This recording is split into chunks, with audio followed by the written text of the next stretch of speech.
Bonjour à tous et bienvenue dans 90 minutes info. Dans un instant, on va revenir sur la situation d'abord à Sainte-Soline où des manifestants sont toujours sur place pour tenter de mettre fin à ce chantier de méga-bassines. Et puis on reviendra aussi sur ce qu'a dit le ministre de l'Intérieur, Gérald Darmanin, hier. D'un côté, il remercie les forces de l'ordre, de l'autre, il parle d'éco-terrorisme. On en parle avec mes invités dans un instant, mais tout de suite le point sur l'actualité avec Arthur Muriot.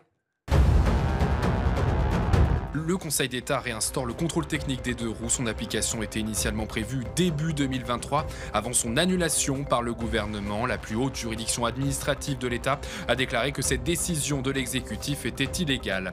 En Inde, l'effondrement d'un pont dans l'ouest du pays a fait au moins 137 morts. Selon certains habitants, cette infrastructure datant de l'époque coloniale était connue pour sa vétusté. Le drame a eu lieu lors d'une célébration religieuse réunissant plusieurs centaines de personnes. Le gouvernement de l'État a nommé une équipe de 5 enquêteurs pour déterminer les causes de l'effondrement. À quelques semaines de la Coupe du Monde de football au Qatar, le joueur Paul Pogba pourrait ne pas faire partie de la sélection officielle après une opération du ménisque du genou droit. Il y a plusieurs mois, il est toujours à l'infirmerie. De son côté, N'Golo Kanté a d'ores et déjà été déclaré forfait. Didier Deschamps devrait dévoiler la liste des joueurs sélectionnés le 9 novembre prochain. On va revenir donc sur les propos de Gérald Darmanin hier avec mes invités. Anne-Laure Blin, bonjour. Bonjour. Député Les Républicains du Maine-et-Loire, Jean-Michel Fauvergue, bonjour. Bonjour. Ancien chef du RAID, William Tay, bonjour. Bonjour. Président du cercle de réflexion Le Millénaire, et Gauthier Lebret, bonjour. Bonjour Élodie. Journaliste politique à CNews. On va faire le point justement sur la situation sur place. Que s'est-il passé dans ces dernières heures à Sainte-Soline? C'est un récit signé Augustin Donadieu. Toujours plus de 1000 policiers déployés dans la petite commune de Sainte-Soline, à 2 pas du chantier de réserve d'eau. Malgré l'interdiction de manifester jusqu'à mercredi prononcée par la préfecture des Deux-Sèvres, ils sont encore 300 militants à occuper ce champ prêté par un agriculteur opposé lui aussi au projet. Et les manifestants le disent, l'objectif n'est pas d'installer une ZAD, mais un espace permettant de surveiller l'évolution du chantier, notamment du haut de Mirador, monté à la hâte. Les opposants, réunis sous la bannière du collectif Bassines Non Merci, organisent en cette journée d'Halloween une distribution de friandises aux habitants du secteur. L'objectif, expliquer au plus grand nombre leur opposition à ce projet qu'ils considèrent comme un accaparement de l'eau par l'agro-industrie. Anne-Laure Blin, il a raison, le ministre de l'Intérieur. On a empêché une ZAD, ce que vous venez de voir. Ça ne vous fait pas penser un petit peu à Notre-Dame-des-Landes ou à ce genre d'organisation, d'installation? Non mais hier soir, le ministre de l'Intérieur disait qu'il avait empêché la ZAD. Et très clairement, son discours était triomphaliste, parce qu'on le voit bien encore aujourd'hui. Ils sont sur place, ils se préparent, et effectivement, votre reportage le montre bien. On n'est pas du tout sur un départ, on est en revanche plus sur une installation. Donc évidemment que c'est leur combat, c'est de s'imposer sur ce terrain, ce à quoi il faut que l'État réponde avec force et avec courage, parce que ce qu'on a vu ces 48 dernières heures est quand même purement inadmissible. Plus d'une 60aine de gendarmes blessés, qui ont donné tout ce qu'ils pouvaient pour lutter contre la violence de ces manifestants et de ces extrémistes. Aujourd'hui, je crois qu'il faut que ça cesse et il faut que véritablement le ministère de l'Intérieur pilote une ligne très claire, c'est-à-dire l'évacuation totale de ce territoire des Deux-Sèvres. Jean-Michel Fauvergue, hier, Gérald Darmanin a remercié à nombreuses reprises les forces de l'ordre. Et pourtant, quand on a vu certaines images, on voit bien, une fois de plus, des activistes très violents face à des forces de l'ordre. On est parfois un petit peu dépassés. Certains ont prononcé ce terme. Est-ce qu'on a tiré notamment les leçons de Notre-Dame-des-Landes? Est-ce que les forces de l'ordre, notre doctrine du maintien de l'ordre est adaptée à ce qu'on voit sur place?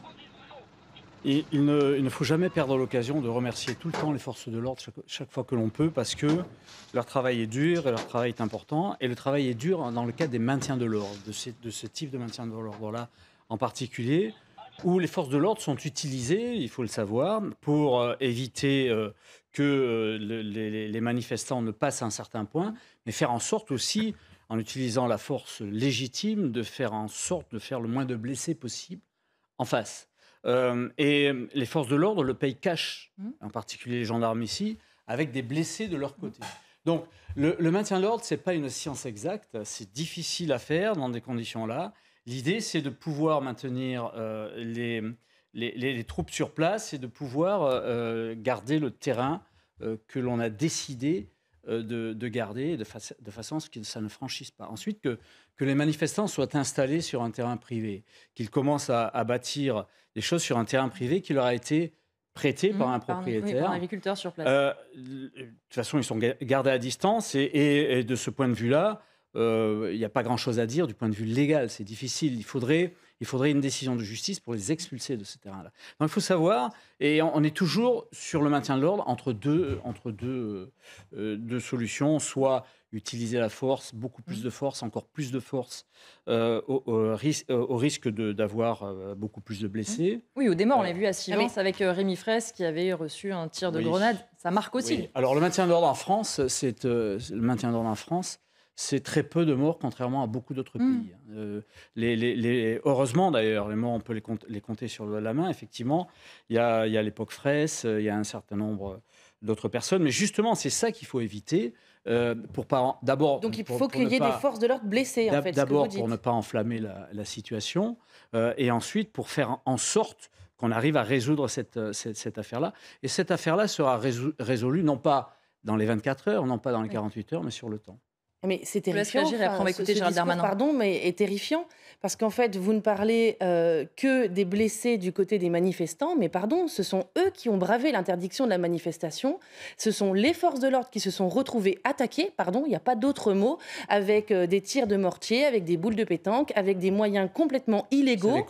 Et aujourd'hui, on ne parle que de 4 arrestations. Donc, je ne suis pas certaine que le maintien de l'ordre et le remerciement que l'on doit à nos gendarmes soit celui-ci. Au contraire, c'est leur donner les moyens d'agir pour justement lutter contre ces attaques qui sont illégales. J'entends bien, ça c'est le discours politique.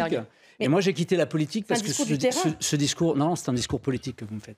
Et ce discours-là, j'en avais assez de l'entendre. Donc, moi, je ne vous fais pas un discours politique, je vous ai parlé de l'opérationnel et je vous ai parlé de la manière dont on fait les choses. Maintenant, si vous étiez si forte que ça, je pense qu'il y a eu aussi beaucoup de manifestations sous l'ère Sarkozy en particulier des banlieues qui sont révoltées, et ça s'est réglé et ça s'est géré de la même manière. Vous savez très bien que la politique ne venez pas me dire aujourd'hui, ne venez pas dire aux Français qui nous écoutent aujourd'hui, ne venez pas nous ressasser ce discours. Que vous avez 61 gendarmes blessés et 4 de ce discours politique à peine. Qui voudrait dire que si nous on était là, eh bien on aurait réglé le problème en 48 heures. Je ne vous ai pas dit ça, faux, je vous ai simplement dit qu'il y avait aujourd'hui un vrai problème. À chaque fois qu'il y a un policier blessé, à chaque fois qu'on a un gendarme blessé, c'est toujours une vraie peine pour l'ensemble des personnes, en particulier pour moi qui l'était, mais ne venez pas vous servir de cette violence là pour dire nous on aurait fait mieux, on aurait. Mais c'est leur lot quotidien, monsieur. Pardon, c'est leur lot quotidien. Ils se sentent abandonnés. Oui, mais moi c'est ce que je vous dis, c'est qu'effectivement vous étiez député, mais aujourd'hui, moi je vous dis, lorsque je les vois sur le terrain, aujourd'hui, c'est qu'ils vivent au quotidien sur le terrain et ils se sentent laissés pour. C'est gentil. Je ne vous l'apprends pas parce que. Ça fait 40 ans que. Mais dans ce cas, ayez l'honnêteté de reconnaître en tant qu'homme de sécurité que vous étiez, qu'aujourd'hui 61 gendarmes blessés, dont 22 graves, c'est complètement inadmissible face à absolument 4 arrestations. Mais bien évidemment. Mais là-dessus, on est d'accord là-dessus. Bien sûr que c'est inadmissible. Voilà. Et bien sûr qu'il faut des poursuites. On pourrait parler aussi des poursuites de la justice. Là, on a un vrai problème. Un vrai problème qui date de plus d'une trentaine d'années. Donc, et on reviendra sur le sujet de la justice à 16h. On est tous là-dessus en échec. Tous ceux qui ont été au pouvoir, dont les gens de chez vous, dont les gens de chez moi, ça fait dont 10 les gens de la gauche. 15 ans qu'on n'est plus au pouvoir. Arrêtez de renvoyer toujours. Vous auriez dû faire mieux, beaucoup plus vite et beaucoup plus fort. On va avancer justement. On va réécouter ce que disait Gérald Darmanin, le ministre de l'Intérieur. Hier, il a fait une conférence de presse. Il a voulu frapper fort, nous disait son équipe. Écoutez ce qu'a dit Gérald Darmanin hier soir. Une grande partie de cette manifestation a été extrêmement violente, avec des attaques physiques, vous l'avez vu, sur les gendarmes, des attaques avec des boules de pétanque, des cocktails Molotov, des objets contondants, des mortiers qui ont attaqué les gendarmes. Plus d'une soixantaine ont été blessés, dont une vingtaine extrêmement sérieusement. Certains sont d'ailleurs encore évidemment hospitalisés. Et cette partie de la manifestation extrêmement violente relevait d'activistes. Une quarantaine de personnes fichées S à l'ultra-gauche ont été repérées dans cette manifestation avec des modes opératoires qui relèvent, je n'ai pas peur de le dire, de l'écoterrorisme que nous devons absolument combattre. L'écoterrorisme, une fois de plus, on voit un ministre de l'Intérieur qui veut utiliser des mots forts, même si on a vu sur les images que la situation quand même est loin d'être gagnée. Gauthier Lebret, c'est un peu fidèle à l'image de Gérald Darmanin, c'est-à-dire il fait des conférences de presse, il utilise des mots forts et après Oui, c'est ça. Il a parlé d'ensauvagement, il fait le lien entre immigration et insécurité, mais à chaque fois, il est un peu seul dans sa majorité, Gérald Darmanin, puisque vous n'avez pas entendu beaucoup de ministres reprendre ce terme d'éco-terrorisme ce matin. Et même chose, la semaine dernière, Emmanuel Macron qui a dit qu'il ne faisait pas, lui, de lien entre l'immigration et l'insécurité. En plus, si c'est de l'éco-terrorisme, ça veut dire que le gouvernement a cédé à l'éco-terrorisme à Notre-Dame-des-Landes, a donc cédé au terrorisme. Donc voilà, on voit que c'est compliqué pour le ministre de l'Intérieur parce qu'il est un peu seul à utiliser des termes aussi puissants. Et effectivement, ça renvoie en plus à Notre-Dame-des-Landes. Ça veut dire que le gouvernement, quelque part, a cédé à Notre-Dame-des-Landes à l'écoterrorisme. Oui, Jean-Michel Fauvergue. Oui, je ne comprends pas trop sur Notre-Dame-des-Landes. Il me semble que ça a été évacué. La ZAD a été évacuée. Non, mais les revendications, vous savez très bien. Ne faites pas semblant de ne pas savoir. Les revendications, c'était celle d'un aéroport. Il y a eu un référendum local. Le oui pour l'aéroport l'avait remporté. Et qu'est-ce qui s'est passé? L'aéroport n'a jamais été construit. Il a fallu plus de 6 ans aussi pour évacuer cette ZAD. Bien sûr. Alors là aussi, qui est resté très longtemps. Alors là aussi, il y avait un passif important de 2 gouvernements précédents, des 2 majorités précédentes. Effectivement, mais sur Notre-Dame-des-Landes, puisqu'on parle de ZAD, on parlait de la ZAD, là. La ZAD a été évacuée, elle a été évacuée par les gendarmes, qui là aussi, malheureusement... Vous savez les décisions qui ont été prises après, de donner aux extrémistes présents des terrains agricoles. Mais bien évidemment, on parlait de la ZAD, là. On parlait de vous qui connaissez mieux que personne ce qu'est le terrorisme, vous avez été en première ligne, vous reprendriez ce terme éco-terrorisme pour parler des militants zadistes qui sont actuellement en train de bloquer ces militants-là, les militants écologistes ou zadistes, comme vous voulez, sont des militants extrémisés. C'est des radicalisés. Mais des terroristes. Maintenant, le terrorisme, moi je l'ai vécu. Je sais ce que c'est le terrorisme islamiste en particulier. On est ici sur des militants qui sont radicalisés. Pour autant, ça ne veut pas dire qu'ils ne sont pas dangereux, ces gens-là. Parce que vous avez vu les engins qu'ils ont, ceux qu'ils emploient comme moyens, etc. Donc il faut toujours s'en méfier, bien évidemment. Vous ne prenez pas le terme terrorisme. Justement, on va écouter, parce que sur le terme d'éco-terrorisme en lui-même, ça fait débat. On va d'abord écouter Laurent Nunez, le préfet de police de Paris, qui s'exprimait à ce sujet. Je vous fais réagir juste après William Tay. Le terrorisme, il y a une définition, ce sont tous les actes qui visent à créer des troubles graves à l'ordre public en vue de semer l'intimidation ou la terreur. C'est ça le terrorisme, la définition judiciaire. Puis vous avez un certain nombre d'actes qui sont listés par le code pénal. Il n'y a pas que les atteintes volontaires à l'intégrité physique, à la vie. Il y a aussi les dégradations, il y a les détériorations, il y a les destructions. Donc ça, c'est la définition judiciaire. Puis il y a une définition évidemment en renseignement qui fait que les services de renseignement travaillent sur ces individus qui développent une forme de radicalité violente autour de la cause écologiste, enfin telle qu'ils l'entendent eux. Et donc les services de renseignement travaillent sur ces individus parce qu'ils ont un potentiel violent énorme. Et donc un certain nombre d'entre eux sont fichés S, au même titre que des terroristes islamistes. Quand on voit la gravité des exactions commises samedi, individus masqués, cagoulés, qui vont au contact des forces de l'ordre, le terrorisme, ce ne sont pas que des attentats. Ce sont tous ces actes qui sont illégaux, qui sont répréhensibles.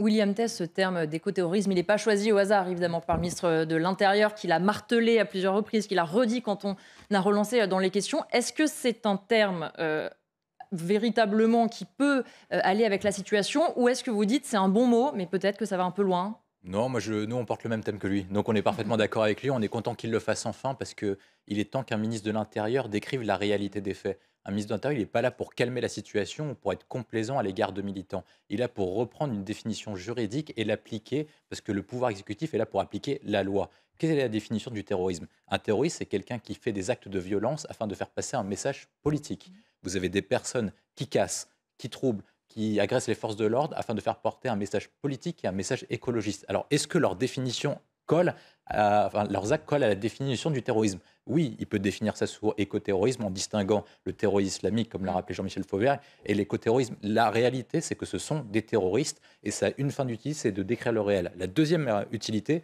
c'est qu'en fait, ça nous permet d'agir préventivement afin d'attraper toujours les mêmes, les 400 Black Blocs qui circulent à toutes les manifestations, qui sont des professionnels. Mais là, on n'agit pas préventivement. Non, mais justement, une fois qu'on les définit comme terroristes, ça veut dire que l'État, les forces de l'ordre pourront utiliser des moyens exorbitants du droit commun pour les attraper en amont, comme on a fait notamment lors des Gilets jaunes. Moi, je pense qu'il faut appliquer. Si le gouvernement est juste et qu'il veut appliquer et qu'il veut toujours être le parti de l'ordre, il faut qu'il applique la même recette qu'il avait appliquée pour les Gilets jaunes. Pour les Gilets jaunes, il y avait une manifestation qui était interdite aux Champs-Élysées. Et là, ça veut dire que la manifestation était interdite. On était incapable d'empêcher la constitution d'une ZAD, d'empêcher les cassages. Et puis en plus, si les écologistes aiment tant l'écologie punitive et qu'ils appliquent un principe pollueur-payeur. Pourquoi est-ce qu'on ne leur appliquerait pas un principe qui est simple, vous cassez, vous payez et vous êtes responsable de vos actes? Je pense qu'il est temps de restaurer l'ordre et pour cela, il faut décrire les mots justes et appliquer des sanctions qui sont justes et proportionnées. Je vais vous livrer 2 réactions politiques maintenant. D'abord, celle de Jean-Luc Mélenchon, justement sur ce terme. Darmanin dérape après avoir fait frapper des députés. Il menace d'envoyer le GIGN et le RAID contre les éco-terroristes en lutte contre les bassines. Et la réaction de Philippe Poutou. Le ministre Darmanin, habitué des provocations avec ses formules grossières et absurdes, récidive avec éco-terrorisme quand il déclare la guerre aux manifestants, quels qu'ils soient, et agresse la liberté de contestation. Pourrions-nous alors parler de darmano-terrorisme? Moi, j'ai juste un mot à ajouter dessus. Parce que écoterroriste, je pense que la définition est parfaitement juste parce que ça peut regrouper plusieurs types d'actes. Vous avez les manifestations contre les bassines. Vous avez également les manifestants qui bloquent des centrales nucléaires. Vous avez des manifestants qui dégradent des biens d'utilité publique. Lorsque vous dégradez des biens d'utilité publique, des centrales nucléaires, des bassines d'eau qui sont dans l'intérêt général, est-ce que petit à petit, vous ne travaillez pas dans des définitions auxquelles vous agissez contre l'État? Qu'est-ce que c'est que le terrorisme? C'est imposer une terreur contre l'État, contre une population. Et est-ce que ces personnes-là n'agissent pas contre la population française et contre l'État français? Et si on applique cette définition, ça veut dire que la police pourra agir efficacement, ça veut dire que la justice pourra appliquer des sanctions proportionnées et on pourra avoir ces personnes-là hors d'état de nuire et les Français sortiront en sécurité et dans un meilleur état le lendemain que le jour précédent de la manifestation. Anne-Laure Blin, William Tay disent à l'instant que bien nommer les choses, c'était déjà faire un premier pas. Est-ce que vous êtes optimiste quant au fait que maintenant que Gérald Darmanin a montré sa détermination à utiliser ce terme, les choses vont bouger, la justice va suivre? Non, mais dans ce que j'entends, je peux partager certaines choses, mais pardon, mais le gouvernement n'est pas le parti du maintien de l'ordre. On le voit, on l'a vu. C'est différent, ça. Non, mais sauf qu'aujourd'hui, la réalité est que la manifestation était interdite. Ouais. 400 Black Blocs étaient présents sur le territoire des Deux-Sèvres. Seulement 4 arrestations.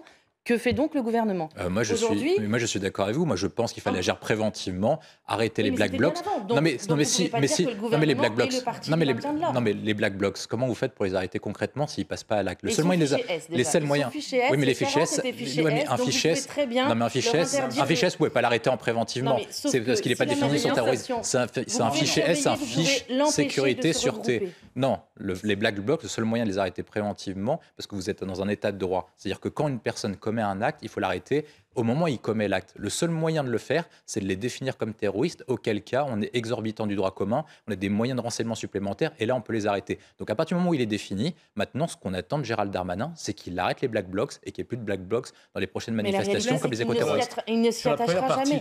Je laisse répondre Jean-Michel Fauvergue et après justement on va écouter quelques manifestants que notre équipe est complètement d'accord avec sur la première partie de ce que dit William Tay là-dessus. Effectivement, les arrestations se font une fois qu'on est passé à l'acte sur un certain nombre de choses.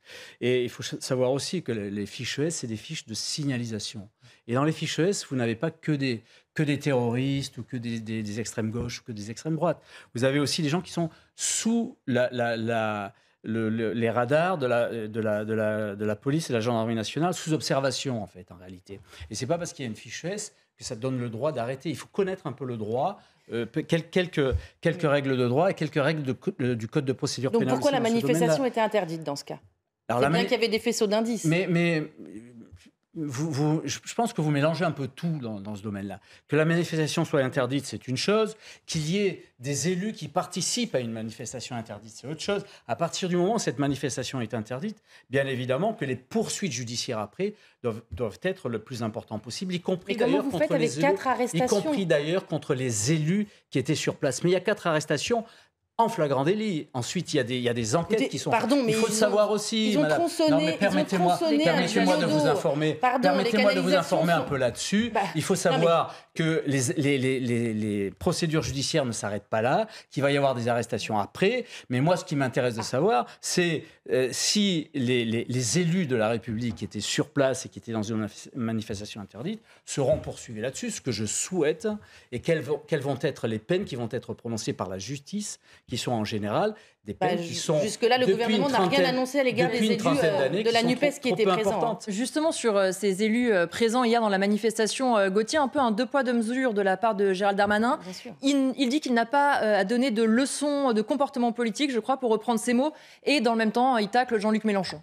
Il souligne aussi tous ceux qui n'ont pas réagi notamment à gauche, exclusivement à gauche, j'ai quasiment envie de le dire, après les violences contre ces plus de 60 policiers qui ont été blessés. On l'a vu hier lors de sa prise de parole. Et puis c'était intéressant, tous les élus n'ont pas été accueillis de la même manière par ces zadistes. Yannick Jadot a eu sa voiture taguée crevure. Il a pris la parole sous les sifflets, contrairement à Philippe Poutou. Et c'est intéressant, au sein d'Europe Écologie Les Verts, on voit bien qu'il y a un débat qui est en train de se créer autour du positionnement à avoir face à ce mode d'action qui peut s'apparenter à des modes d'action violents. Par exemple, Sandrine Rousseau, dans un premier temps, était gênée de condamner le terme crevure sur la voiture de Yannick Jadot. Elle disait qu'il avait du mal à comprendre ce nouveau mode d'action. Il y a eu un petit tollé dans son parti. Du coup, elle a fait un communiqué hier soir pour dire si, je condamne cette action contre Yannick Jadot. Elle condamne, mais exactement. Et alors, encore plus drôle, il faut savoir que cette voiture a été louée par un autre député écolo qui lui a dit « Ah non, mais crevure, c'est sûr, ça concerne Yannick, pas moi, parce que moi, je suis un vrai gauchiste, ça peut concerner que Yannick. » Donc, c'était très intéressant de voir qu'il était lâché devant les caméras, Yannick Jadot, par des gens qui sont censés être ses alliés. Je voulais juste répondre parce que vous disiez qu'ils s'installent pour de bon, les zadistes. Il y a quand même des chiffres. Ils étaient 4000 samedi, 2000 hier, et ils sont plus que 300 aujourd'hui. Mais vous savez, il n'en faut pas beaucoup. Il n'en faut pas beaucoup. Surtout que ceux qui restent sont les plus radicaux. Mais la préfecture a fait un tweet tout à l'heure pour dire que des installations étaient démontées en ce moment par les zadistes eux-mêmes. Donc ça va plutôt dans le sens d'un essoufflement et peut-être d'une installation qui signalons qu'ils sont sur un terrain privé qui leur est mis à disposition par un... Oui, par un agriculteur qui les soutient. On a beaucoup parlé justement des zadistes. Eh bien, nos équipes sur place, Mathieu Devez et Sacha Robin, sont allés à leur rencontre. Ils leur ont demandé un petit peu comment ils se sentaient, comment ils se considéraient. Écoutez-les. Le terrain ne se prête pas du tout à une ZAD. Il n'y a pas de haies alentour, on est vu, il n'y a pas d'eau, il n'y a pas d'électricité. Et je lutte, vous voulez me dire, je lutte, mais viscéralement, pour que mes enfants et mes petits-enfants aient de l'eau sur Terre et puissent vivre, tout simplement. En fait, nous, c'est l'environnement entier qu'on veut défendre. C'est vraiment l'environnement à défendre. Donc, on pourrait dire une EAD. Mais voilà, donc on n'est pas sur une installation de campement. On était là pour plusieurs jours pour montrer qu'il y avait plus de 150 organisations qui désapprouvent ces chantiers de méga-bassines. Et donc ça, c'était le but. Et comme vous pouvez le voir, là, on est en train de ranger, replier. Mais on maintient une vigie pour continuer à observer à la fois le chantier et on en profite pour faire une observation des oiseaux de l'environnement ici. William Tess, c'est intéressant, c'est presque mignon et naïf ce que dit cette dame. C'est-à-dire on va ranger, mais on va quand même surveiller le chantier, puis en même temps, on va regarder les oiseaux. Quand on voit ce qui s'est passé samedi... Mais ce sont des personnes braves, ils donnent de leur temps pour une cause collective, donc je ne vais pas les critiquer individuellement à titre personnel. Par contre, c'est leur cause que j'attaque. Ce sont des anarchistes, des écologistes, des casseurs, des antifas et... des Black Blocs. Moi, je pense que ces personnes-là nous ont emmenés dans le mur depuis 30 à 40 ans. Ils ont imposé une vision de l'écologie qui nous a coulé sur le plan énergétique, qui conduisait à des pénuries d'électricité, qui ont conduit à démanteler nos centrales nucléaires. Tout ça pour mettre 60 à 80 milliards d'euros sur des éoliennes et des panneaux solaires. Et toutes ces personnes-là, moi je pense, et je suis parti d'une simple, ils sont incarnés par Sandrine Rousseau, et tout ce qu'elle dit et tout ce qu'ils disent sont dans le contre. Et c'est exactement le contraire de ce qu'il faut faire dans l'intérêt de la France. Vous prenez une décision de Sandrine Rousseau, vous prenez une déclaration et vous faites exactement le contraire. Vous avez à peu près 90% de chances que de ce qu'il faut faire et que le pays a dans le bon sens et sur l'ensemble des éléments. Alors ces personnes-là ont été maraboutées. Je pense que ça porte un enjeu qui est principal et que je souhaitais aborder. C'est que notamment, ils sont en train de marabouter des jeunes dans les écoles, en train de leur imposer une certaine vision de la vie, en train de leur dire qu'il ne faut pas travailler dans l'industrie, en train de dire qu'il ne faut pas travailler dans les centrales nucléaires. Et à cause de ça, ils vont couler une génération entière et notre pays pendant 20 à 40 ans. Et je pense que c'est ça qu'il faut combattre, malgré le fait que ce sont des personnes qui sont de bon fond. Et on critique trop souvent l'individualisme pour féliciter finalement des gens qui se battent pour des causes qui sont plus au-delà d'eux-mêmes. Jean-Michel Fauvergue pour terminer cette partie. Oui, notons que les effets directs aujourd'hui, alors que la Russie bloque les exportations de céréales, c'est des effets où la France peut être un pays, est déjà un pays céréalier important, mais où il faut qu'on aille vers une autonomie de consommation chez nous. Donc tout ça va à l'encontre des intérêts des Français, va à l'encontre des intérêts européens, va même à l'encontre des intérêts mondiaux pour éviter les exportations de blé qui compenseront le blé qu'on ne produit pas, qu'on produit mais qu'on n'exporte plus, ni en Ukraine ni en Russie. Pour terminer, Laure Blin. Par rapport à ce qui s'est passé sur ces dernières 48 heures, il y a effectivement la question du maintien de l'ordre, mais il y a aussi l'avenir de notre agriculture. Et moi, simplement, ce que je voudrais dire, c'est que les agriculteurs, aujourd'hui, il y a la situation dangereuse des Deux-Sèvres, mais tous les agriculteurs français sont inquiets. Parce qu'aujourd'hui, derrière ce sujet, c'est la question du stockage de l'eau. Et aujourd'hui, pour que les agriculteurs puissent produire, il faut de l'eau et il faut des stockages d'eau. Et aujourd'hui, le gouvernement n'a pris aucune mesure.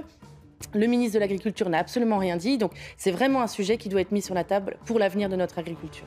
Merci Gauthier Lebret d'avoir été avec nous pour cette première partie. On se retrouve juste après la pause. On parlera notamment des premiers résultats de l'autopsie de Justine.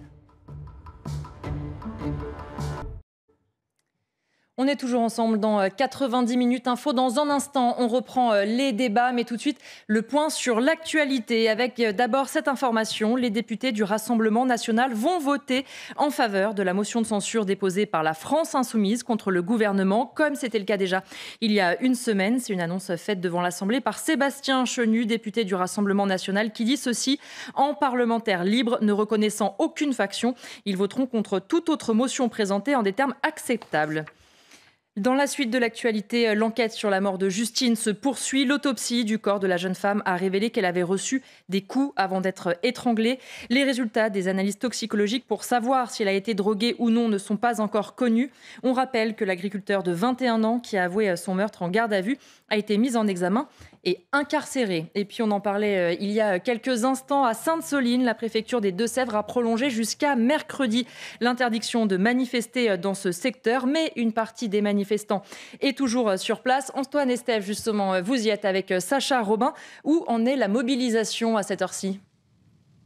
La mobilisation faiblit, comme vous le voyez derrière moi sur ces images en direct de Sacha Robin, avec ce grand champ prêté par un agriculteur anti-bassine ici à Sainte-Soline. Ce champ qui se vide peu à peu. Nous avons croisé beaucoup de camping-cars et de gens qui démontaient les tentes justement pour quitter cet endroit. Alors je vous rappelle quand même qu'il ne s'agit pas d'une zone à défendre d'après eux. Ils ne se considèrent pas comme des zadistes, en tout cas pas au terme de Notre-Dame-des-Landes, souvenez-vous. Il s'agit bien de surveiller les bassines, les futures bassines, le chantier des futures bassines qui se trouve sur ces images un petit peu plus loin de l'autre côté de ces tours de surveillance en bois que vous voyez. Les zadistes, en tout cas les militants, excusez-moi, ont construit ces tours en bois pour pouvoir surveiller toute la zone et garder un œil sur ce chantier. C'est leur objectif pour l'instant. Nous avons rencontré par ailleurs des producteurs de céréales qui se trouvent à quelques kilomètres d'ici, qui nous ont affirmé qu'ils craignaient la radicalisation de certains militants rencontrés notamment sur les routes, qui leur demandaient par exemple ce qu'ils faisaient là ou s'ils étaient bien dans la ferme dans laquelle ils se trouvaient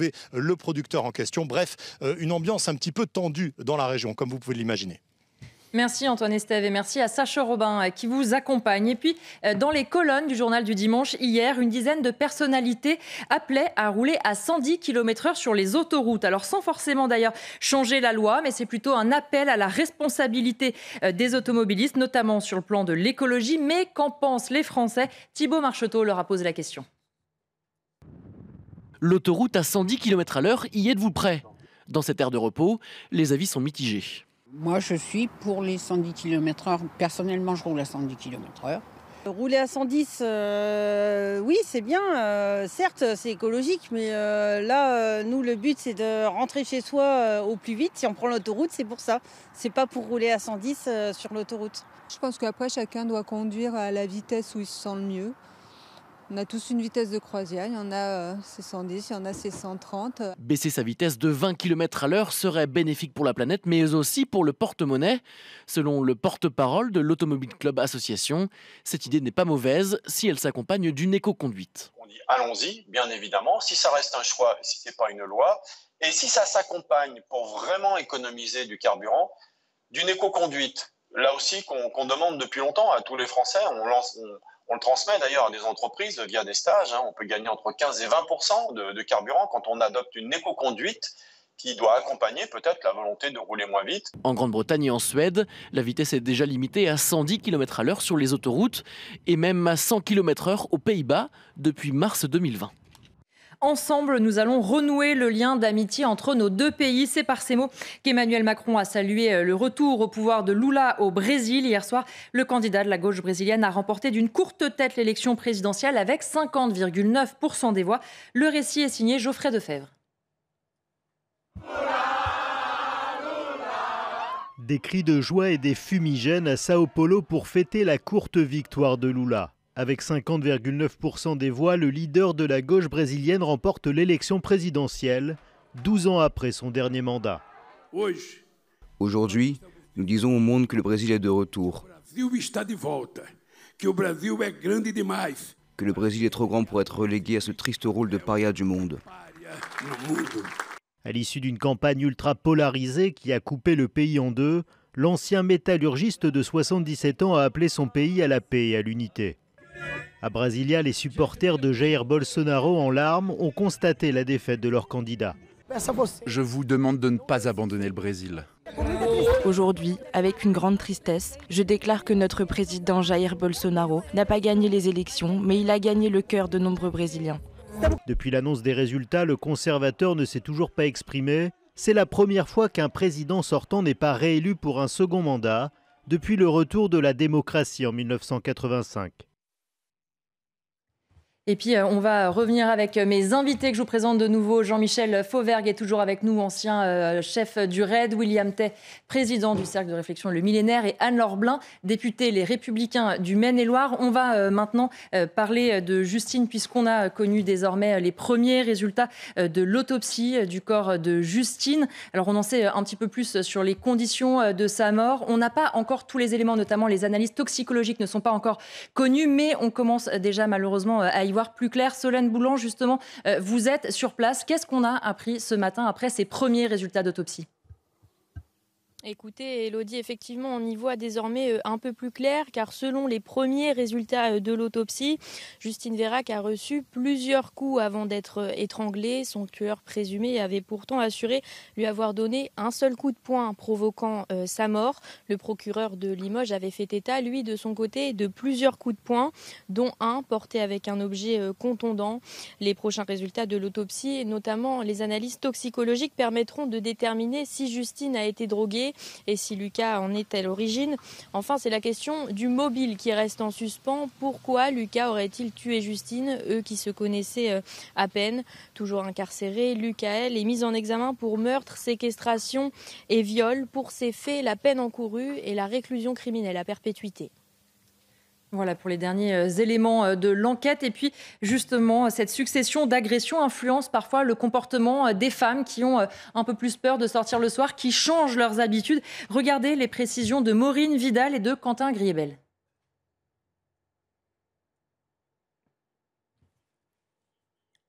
Le sujet qui arrive dans un instant, si tout va bien. Depuis plusieurs années, les Françaises prennent de plus en plus de précautions pour sortir la nuit. Entre appréhension de marcher seule dans la rue, se faire suivre ou droguer à leur insu, les femmes redoublent de vigilance, avec des événements comme l'affaire Justine Vérac, vue pour la dernière fois à sa sortie d'une boîte de nuit.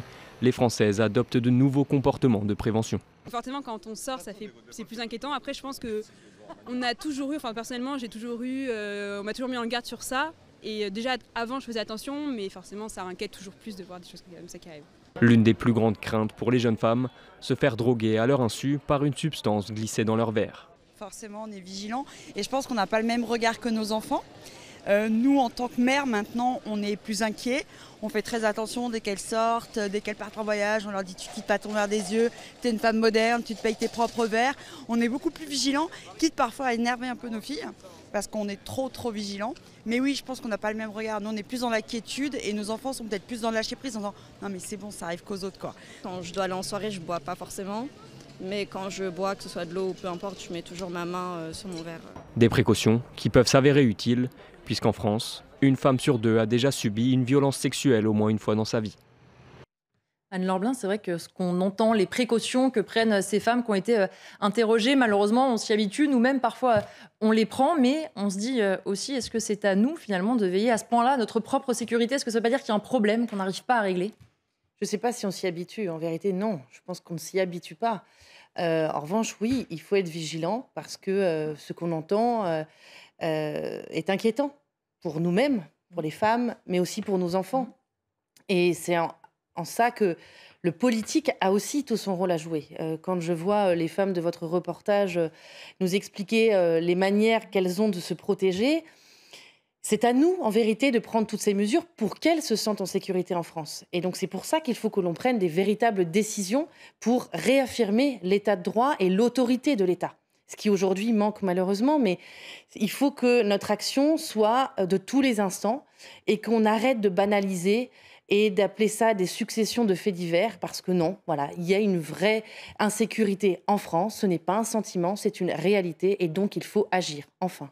William Tess, c'est vrai qu'on entend de plus en plus de femmes qui font attention, qui ne rentrent plus forcément par les transports en commun, qui préfèrent payer plus cher en VTC pour se sentir en sécurité. Et on voit, et d'ailleurs, pour tout vous dire, dans la personne qui a fait ce reportage, a interrogé beaucoup plus de femmes que ça. Il n'y a pas une seule femme qui explique qu'il n'y a pas de problème. À un moment donné, qu'est-ce qu'on fait ? Parce que finalement, on se rend compte du problème. Mais comment on peut protéger ces femmes quasiment individuellement dans leur quotidien ? La vérité, c'est qu'on ne peut pas. Et par conséquent, l'art de vie à la française est menacé à la fois par la loi des grands frères, donc la loi islamique dans certains quartiers, la loi des gangs par d'autres, et en fait par l'explosion de la délinquance. Et c'est-à-dire que quand vous êtes une femme, par exemple, j'ai différentes générations dans mon think tank et mon cercle de réflexion. J'ai par exemple un étudiant jeune qui est à Nantes et une personne qui travaille à Nantes. Et ce qu'elle raconte, c'est que les deux personnes, c'est qu'ils ne peuvent pas aller au centre-ville sans modifier leur comportement. Donc à partir du moment où vous faites des modifications de détour, vous prenez un VTC pour rentrer plutôt que prendre les transports en commun à Paris, et à partir du moment où vous changez profondément vos habitudes et votre mode de vie, des petits renoncements. Des petits renoncements petit à petit, ce qu'on appelle les petits accommodements raisonnables, et qui font qu'en fait on perd petit à petit, ce qui fait qu'on a un art de vie à la française. Et je pense que le sujet essentiel, c'est de pouvoir y répondre sur tous les sujets avec une réponse multifactorielle. C'est que de toute façon, le président de la République l'a dit et Gérald Darmanin l'a dit, c'est qu'il y a un lien entre étrangers et explosion de la délinquance. Donc si par cas, vous voulez limiter la délinquance, vous êtes obligé de limiter notamment l'immigration, ou en tout cas arrêter notamment ceux de l'immigration qui foutent le bordel dans le pays. Parce qu'il y a toujours des bonnes immigrations, mais en tout cas ceux qui viennent pour foutre le bordel, ils doivent aller dehors, c'est le premier élément. Le deuxième point, c'est de faire expliquer, ça va être un de nos sujets, c'est la question de la justice. C'est-à-dire qu'à partir du moment où des personnes ne respectent pas la loi, il faut qu'ils soient sanctionnés pour cela. Si vous dites à vos enfants, pour ceux qui en ont, couvre-feu à 21h, il commence pour rentrer la première fois à 21h30 ou à 22h, et qu'il n'est pas sanctionné, évidemment, il va se permettre de plus en plus et ça se passe pour une grande majorité de la population qui font un rapport coût-bénéfice entre l'acte qu'ils font et les risques qui sont sanctionnés. Et tant que vous ne mettez pas de ces deux piliers-là, à la fois la question régalienne d'une part avec l'immigration et la justice de l'autre, on arrivera toujours au même problème, c'est-à-dire qu'on mettra un paquet d'un côté, mais comme l'autre ne suivra pas, il n'y aura pas de sanction, et donc du coup on n'arrêtera pas le fléau de l'ensauvagement de la société. Jean-Michel Fauvergue, là-dessus, sur le sujet qu'on vient de voir, sur ces témoignages. Oui, alors effectivement, sur ces agressions de l'extérieur, parce que je signale quand même que la majeure partie des viols et des affaires de meurtre se passent dans des cercles très fermés, et où les victimes connaissent d'ailleurs leurs agresseurs. Il y a énormément. Mais sur ces agressions extérieures qu'il ne convient pas de nier, bien au contraire, la solution, c'est d'apporter plus de sécurité. Comment on apporte plus de sécurité ? Moi, je pense qu'il faut travailler sur deux vecteurs importants. D'abord, la présence du bleu sur la voie publique, quel qu'il soit. C'est pour ça qu'on a fait une sécurité globale avec les policiers municipaux, les policiers nationaux, les gendarmes. Pour les faire un peu dissuasifs déjà. Les services de sécurité privés, parce que quand vous rentrez dans un hypermarché, un supermarché, c'est les services privés de sécurité qui vous prennent en compte pour votre sécurité. Donc beaucoup plus de bleu, et c'est ce qu'a annoncé le président de la République dans le cadre de son programme électoral. Ça, c'est la première chose. Et la deuxième chose, qui va de pair, la deuxième jambe, c'est une efficacité de la justice qui aujourd'hui n'existe pas. Une efficacité de la justice sur une réponse, pas une réponse, une sanction pénale immédiate et adaptée par rapport au délit, et qu'elle soit rapide, cette sanction-là. Ça, c'est quelque chose d'important, et qu'elle soit à hauteur de ce que l'on vit aujourd'hui et de ce que vivent les femmes aujourd'hui. Une femme sur deux qui déclare avoir été agressée sexuellement d'une manière ou d'une autre, mais c'est monstrueux dans un pays comme la France. Ça s'explique peut-être dans d'autres pays, mais pas en France. Donc il faut continuer le combat qui a été engagé sur le quinquennat précédent, qui a été d'ailleurs même engagé avant, pour être tout à fait honnête. Il faut le continuer, il faut travailler sur cette problématique-là, en particulier aussi, on l'a vu dans votre reportage, sur les moyens de se déplacer. Le gouvernement et le président de la République ont annoncé 5000 policiers de plus dans le cadre de la LOPMI sur les transports en commun. J'attends de voir, espérons que ça vienne. Il faut de toute façon multiplier la présence et multiplier la sanction pénale. Vous avez tous les deux parlé de l'efficacité de la justice. Et bien justement, on va changer de sujet parce qu'on parle souvent du manque de places de prison, de l'impunité. Et bien regardez ce nouvel exemple qui date de ce week-end. Un individu connu des services de police depuis de longues années et qui était soumis à une OQTF a été interpellé vendredi. Il est alors placé en garde à vue et pourtant il est relâché. Pourquoi ? Parce qu'il n'y a plus de place dans les centres de rétention. Le gouvernement qui a pourtant promis que 100% des OQTF seraient exécutés. On fait le point avec Quentin Griebel et après on en débat avec mes invités en plateau.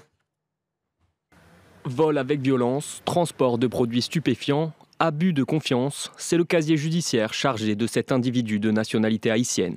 Interpellé vendredi à la gare de Saint-Denis en Seine-Saint-Denis, l'homme, visé par une obligation de quitter le territoire, est placé en garde à vue. Mais il est rapidement relâché à cause de la saturation des centres de rétention administrative. On est face à une situation d'impuissance des pouvoirs publics. On peut d'ailleurs se demander, en l'absence de place en centre de rétention administrative, pourquoi cet individu n'a pas été déféré à la justice, puisqu'il a été interpellé pour un acte de violence. Il aurait pu, en comparution immédiate, être incarcéré. Le temps nécessaire de préparer son expulsion. Auteur d'une trentaine de faits depuis 2015, il a été reconnu irresponsable sur le plan psychiatrique à plusieurs reprises.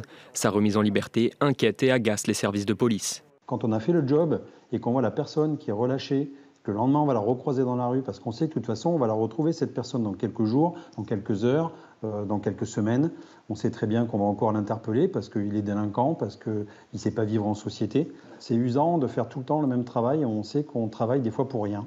Plus de 100 000 OQTF ont été prononcées en France l'année dernière, mais en moyenne, seuls 20% d'entre elles ont été appliquées. Effectivement, on a parlé pendant toute la première partie de Gérald Darmanin, de sa volonté de frapper fort, etc. La réflexion qu'on fait aussi souvent, c'est que Gérald Darmanin, finalement, semble assez seul au sein du gouvernement. Lui veut frapper fort, il veut qu'on respecte la loi. Par contre, derrière, là, c'est certes un exemple, mais on voit bien, Anne-Laure Blin, qu'en fait, ça ne suit pas. Et que là, on a quand même quelqu'un qui se retrouve relâché parce qu'en fait, on ne sait pas où le mettre, concrètement. En fait, c'est toute une chaîne pénale. Et c'est pour ça que c'est tout un gouvernement qui doit être mobilisé sur cette question, notamment de la sécurité.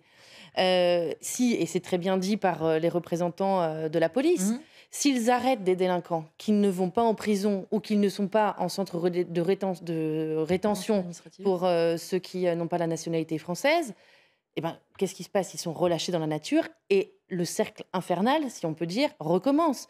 Donc il faut clairement qu'à la fois des places en centre de rétention administrative soient créées. C'est d'ailleurs ce que Éric Ciotti va proposer, que je vais soutenir également dans le cadre du projet de loi de financement de 2023, parce qu'il faut de nouvelles places. Notamment, nous demandons la création de 500 nouvelles places, parce qu'aujourd'hui, sur le territoire national, vous en avez à peu près 1800. Donc on voit bien que ce n'est pas suffisant.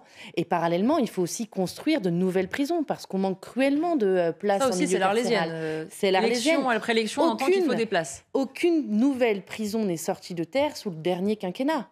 Voilà, donc à un moment donné, c'est bien de faire des beaux discours, d'utiliser un vocabulaire un petit peu triomphant et sensationnel, mais il faut encore une fois des faits. Et donc nous demandons, les députés Les Républicains, de nouvelles places en centre de rétention administrative et des constructions de prisons pour pouvoir mettre les délinquants qui doivent y aller parce que, effectivement, il faut faire appliquer nos décisions de justice.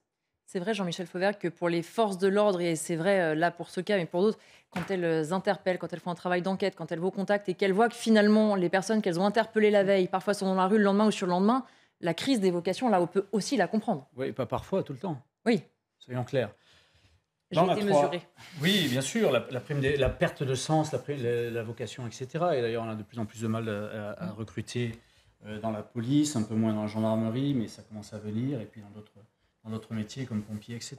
Mais là, dans cette affaire-là, vous avez trois problèmes qui sont importants et qui se surajoutent les uns les autres. Un problème administratif, l'OQTF, l'haïtien, l'agresseur a une OQTF, et donc effectivement, cette OQTF n'est pas réalisée. Si elle avait été réalisée, il n'aurait pas fait des violences-là.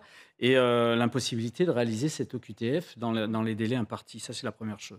La deuxième chose, et Georges Fenech l'a bien dit dans votre reportage, un problème de justice aussi. Si on n'arrive pas à mettre en place l'OQTF assez rapidement, eh bien, c'est une affaire judiciaire quand même.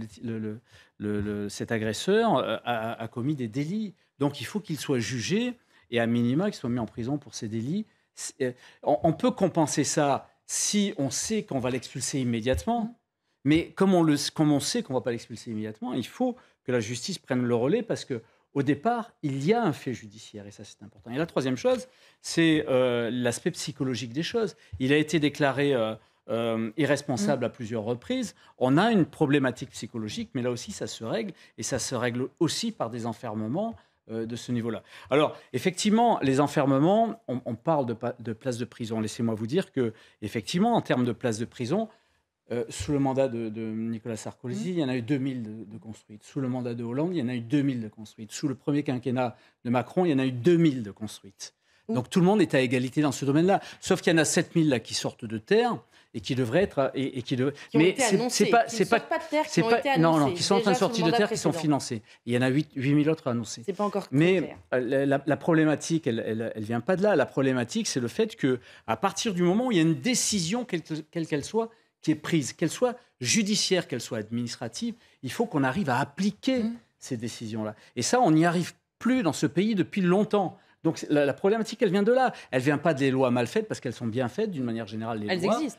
Elles existent, elles sont bien faites, là aussi depuis des dizaines d'années, sauf qu'elles ne sont pas appliquées. Parce qu'il y a un double discours, mais il y a un double discours, parce que à la fois le milieu carcéral est une fabrique à délinquance, parce que lorsque ils sortent de prison, derrière la récidive est quasiment immédiate, ou presque. Et puis ensuite, il y a un manque de politique migratoire. Aujourd'hui, on continue à développer et à promouvoir l'immigration, alors que nous n'en avons pas les moyens sur le territoire.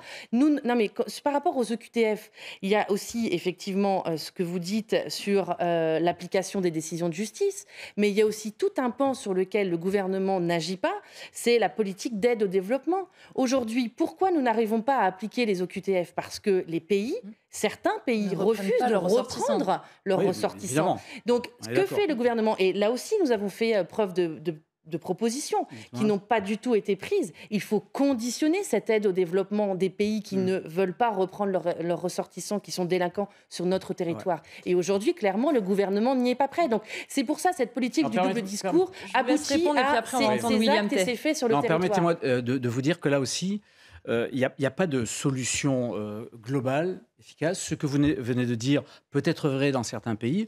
En tout cas, je vais vous donner un contre-exemple que je connais bien, le Mali, puisque j'y ai travaillé comme policier pendant 3 ans en coopération au Mali.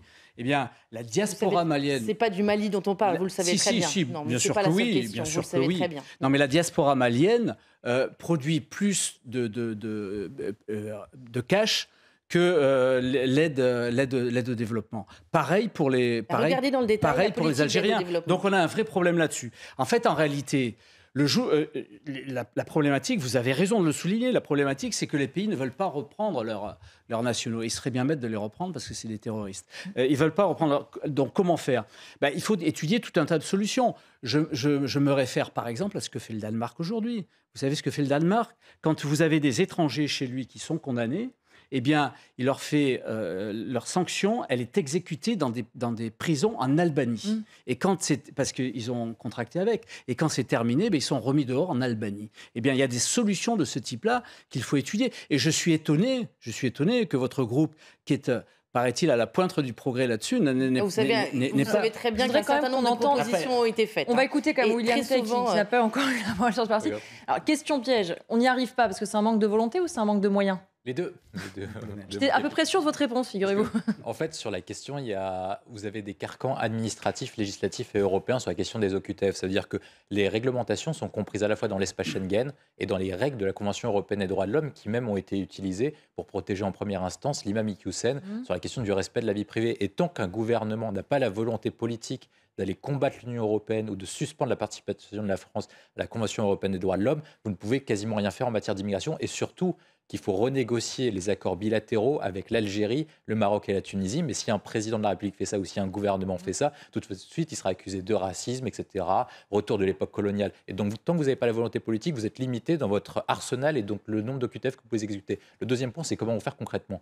Moi, je pense que le meilleur moyen, c'est le moyen le plus simple, c'est d'externaliser notre politique migratoire à l'extérieur de nos frontières et de mettre en place ce qu'on appelle des hotspots pour dire qu'un pays tiers extérieur soit payé pour prendre en charge l'immigration. Et si la personne essaye de postuler en France et sans titre de séjour valable et sans nationalité, en fait, automatiquement, la France refusait le titre de séjour si par qu'elle n'a pas postulé par le hotspot. Ça a été proposé par le président Macron, ce que vient de dire William, dans le cadre de l'Europe. On se retrouve dans un instant, dans 90 minutes info. Le débat continue avec mes invités juste après la pause. Dans un instant, on va parler d'Halloween. Alors non pas des bonbons et des déguisements, mais plutôt des télégrammes du ministre de l'Intérieur envoyés au préfet. Mais tout de suite, on fait le point sur l'actualité avec Arthur Muriot.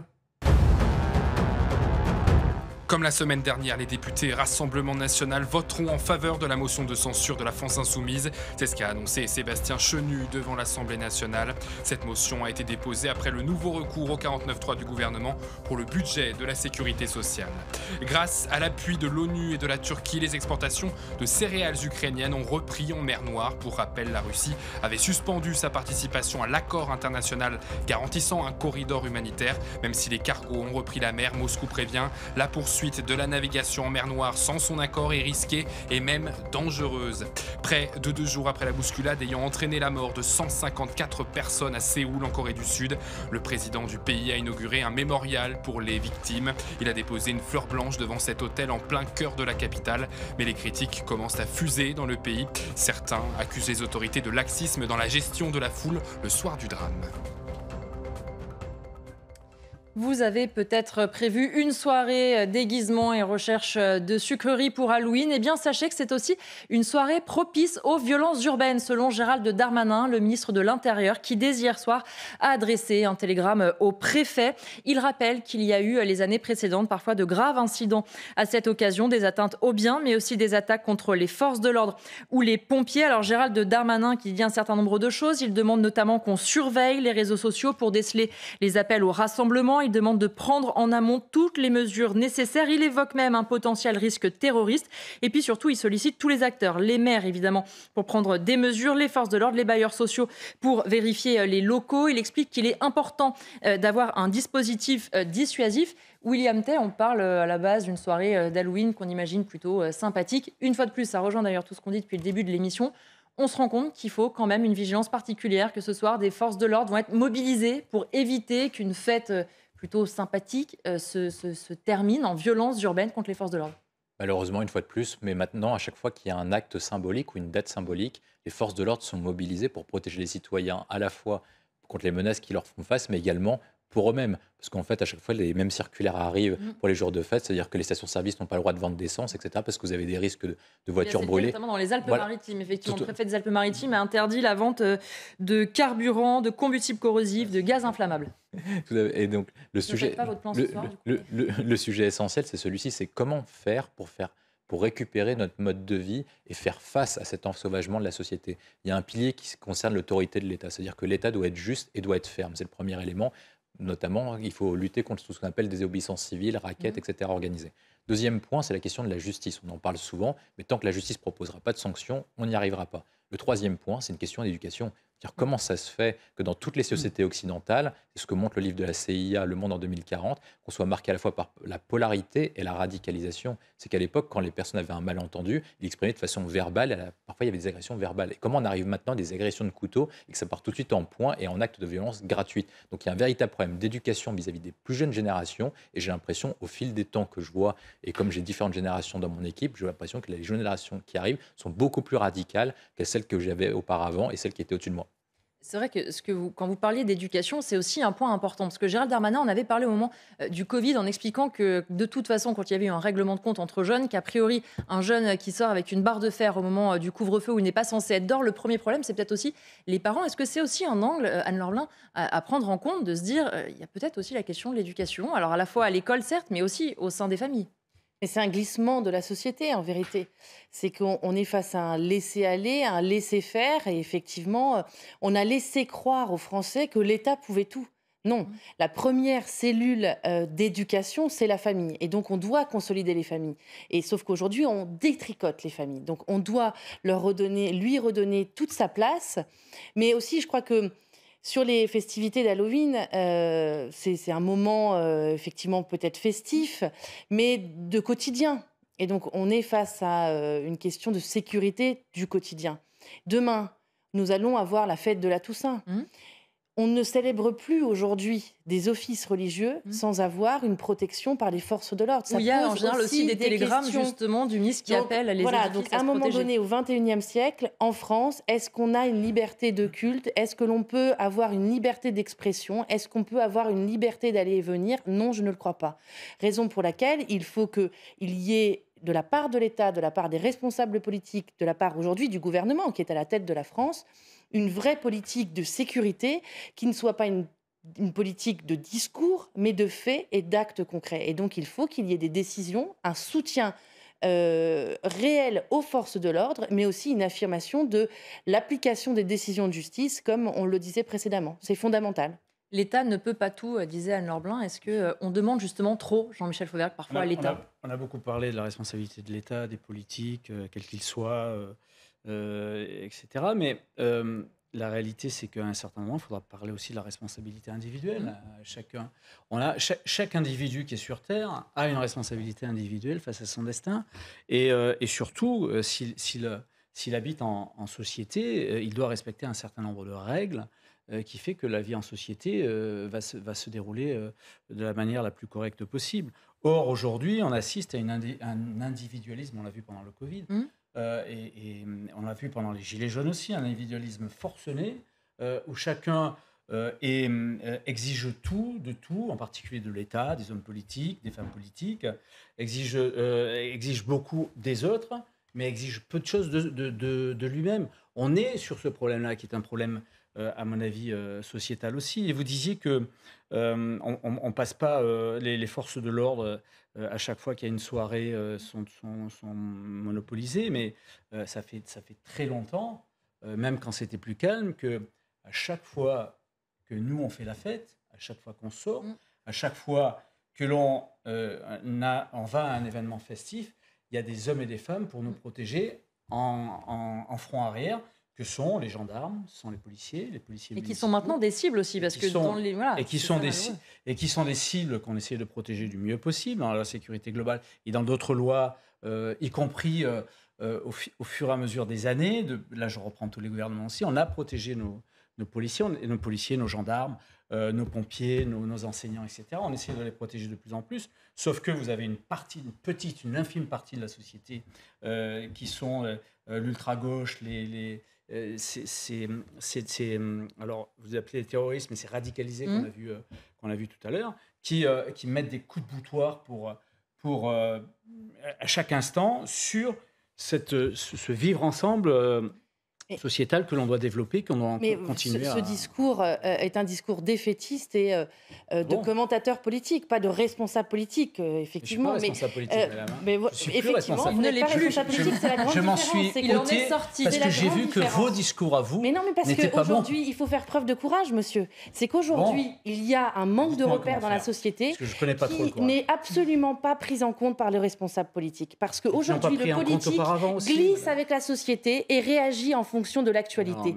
Le responsable politique doit avoir une vision pour la société, doit marquer des repères et doit, à un moment donné, restaurer son autorité et redonner un cap à la France. Ce que le gouvernement ne sait pas faire, ce que sa majorité n'a pas su faire, raison pour laquelle aujourd'hui, il n'a plus de majorité à l'Assemblée. Gardez ces discours-là pour l'Assemblée nationale. Arrêtez les beaux discours. Le discours aujourd'hui qu'attendent les Français, responsabilité individuelle. Surtout des actes et des actes pour donner des repères. Repères aux familles, repères aux enfants et ne pas sombrer dans les idéologies woke, etc., tellement développées par le gouvernement. Je suis d'accord avec vous pour ça. Mais votre discours généraliste sur la responsabilité des uns et des autres ne veut plus rien dire. Voilà pourquoi les gens s'éloignent de la politique. Voilà pourquoi moi-même, je me suis éloigné de la politique. C'est des discours qui sont inconstruits. Peut-être parce que vous n'avez pas voulu solliciter le suffrage universel. À un moment donné, retourner devant les électeurs pour tirer le bilan de vos 5 années à l'Assemblée nationale. Peut-être qu'à ce moment-là, ils ne vous auraient pas donné un quitus pour effectuer un nouveau mandat. C'est pas un blabla, pardon. C'est de la condescendance de votre part. Simplement, aujourd'hui, les Français attendent des députés, des actions concrètes et notamment des caps pour la France. C'est déjà la fin de 90 minutes info. William Tej, Jean-Michel Fauvergue, Anne-Laure Blin, merci d'avoir été mes invités. Évidemment, l'actualité et les débats continuent sur CNews. Dans un instant, vous retrouvez Punchline avec Laurence Ferrari.